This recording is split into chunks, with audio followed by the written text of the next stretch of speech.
Good morning बच्चों, कैसे हैं आप लोग। मैं आपकी नीलम मिस स्टैंडर्ड 5 में हिंदी ग्रामर और संस्कृत पढ़ाती हूँ। तो बच्चों, पिछले वीडियो में हम लोगों ने हिंदी ग्रामर में चैप्टर 2 वर्ण को हम लोगों ने पूरा रिवाइज कर लिया था। ठीक है, आज हम लोग क्वेश्चन आंसर रिवाइज करेंगे। ठीक है बच्चों,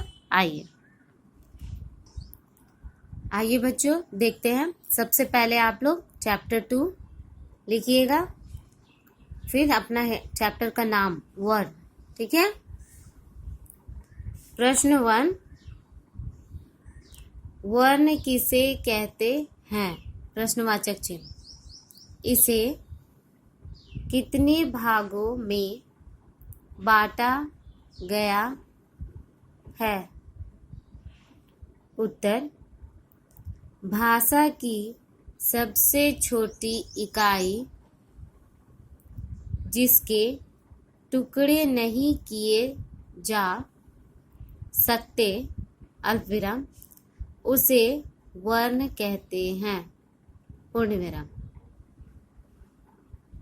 जैसे क हलंत, च हलंत आदि, यानी कि ये क्या है? क आधा क है और ये आधा च है। ठीक है। अब इससे ज़्यादा इसको हम लोग इसका टुकड़ा नहीं कर सकते। आधा क और आधा च का टुकड़ा हम लोग नहीं कर सकते। ये भाषा की सबसे छोटी इकाई है। ठीक है बच्चों। इसे 2 भागों में बांटा गया है। 1 है 1 नंबर स्वर वर्ण, 2 नंबर व्यंजन वर्ण।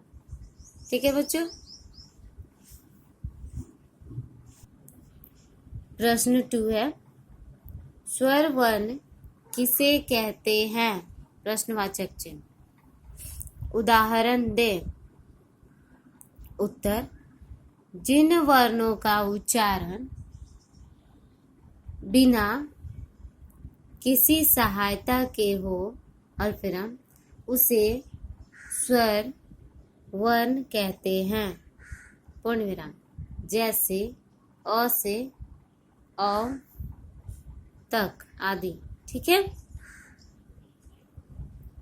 प्रश्न 3, व्यंजन वर्ण किसे कहते हैं?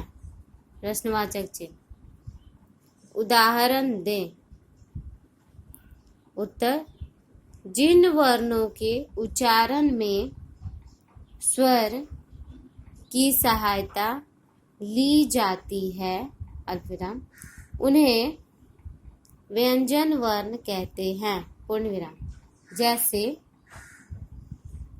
क हलंत जोड़ अ, क हलंत जोड़ अ क्या हुआ? क।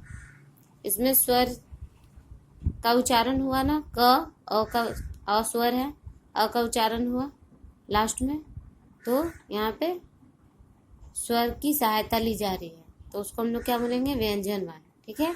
आदि। प्रश्न 4, वर्णमाला किसे कहते हैं? प्रश्नवाचक चिन्ह।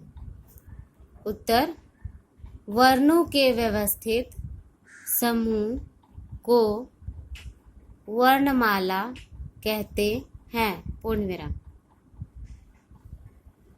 प्रश्न 5, वर्ण विच्छेद किसे कहते हैं? प्रश्नवाचक चिन्ह। उदाहरण दे। उत्तर, शब्द के एक एक वर्ण को अलग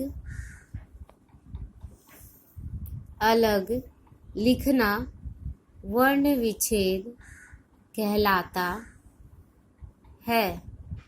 जैसे एक शब्द है मधुर, इसके सारे वर्णों को एक एक करके अलग लिखा गया है, तो इसको क्या बोलेंगे? अलग अलग लिखना वर्णों को वर्ण विच्छेद। ठीक है। जैसे देखिए बच्चों, म हलंत जोड़ अ जोड़ ध हलंत जोड़ छोटी ऊ जोड़ र हलंत जोड़ अ, क्या हो गया? मधुर। ठीक है, समझ में आया बच्चों? प्रश्न 6, वर्ण संयोजन किसे कहते हैं? प्रश्नवाचक चिन्ह। उदाहरण दें। उत्तर, अलग अलग वर्णों को मिला कर लिखना वर्ण संयोजन कहलाता है। पूर्ण विराम। जैसे यहाँ पे वर्णों को अलग अलग करके लिखा गया है और अब इसमें सारे वर्णों को क्या करना, मिलाकर लिखना है। मिलाकर लिखना है, एक तो क्या होगा, एक शब्द बनेगा। ठीक है, मिलाकर लिखना वर्ण संयोजन कहलाएगा। ठीक है। क हलंत जोड़ अ जोड़ क हलंत जोड़ स हलंत जोड़ आ, क्या हो गया, कक्षा। क्या किया गया, इन सारे अलग अलग वर्णों को जोड़कर यहाँ पे लिखा गया, तो ये क्या कहलाया, वर्ण संयोजन। ठीक है बच्चों, समझ में आया? अब आप लोग चैप्टर 2 का क्वेश्चन आंसर अपने कॉपी में लिखे हैं, उसको एक बार मैच कीजिएगा। जहाँ भी कुछ गलती होगा उसको ठीक कीजिएगा। ठीक है, आप लोग का होमवर्क है चैप्टर 2 क्वेश्चन आंसर रिवाइज करना है। चैप्टर 2 का सारा क्वेश्चन आंसर आपको रिवाइज करना है। ठीक है, ये आप लोग का होमवर्क है। बाय बच्चों।